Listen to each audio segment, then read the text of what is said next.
So when you're working with clay, if you just take the clay and you stick it on, it looks like it's attached, but when this dries, it will literally fall off. So what you need to do is take some your fork and some water to score. So you scratch the clay in a couple different directions, and where you want to attach it, you're going to scratch that clay in a couple different directions, and then dab the water into those score marks, and then score it again, and then score it again, and then smush it on so that it stays.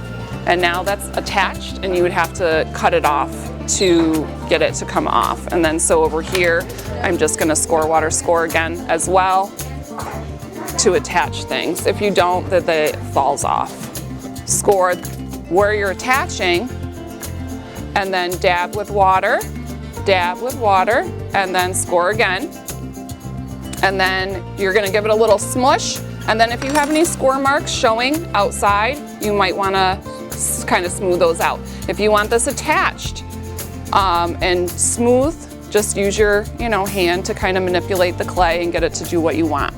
So when they're done building them, at the very end, we will need to cut a hole in the sphere because there's air trapped in this right now. It looks like it's solid, but there's an air pocket supporting the shape of this, and we will, if they cut out a face, they won't have to cut a hole in it, but if they don't, the minimum, we have to cut a hole in the bottom so the air escapes. They'll go in the kiln and fire overnight. They get really, really hot, and the clay hardens and totally dries out to a bisque, it's called, and then after they're unloaded, they'll paint them with glazes, and they've already planned those colors as well.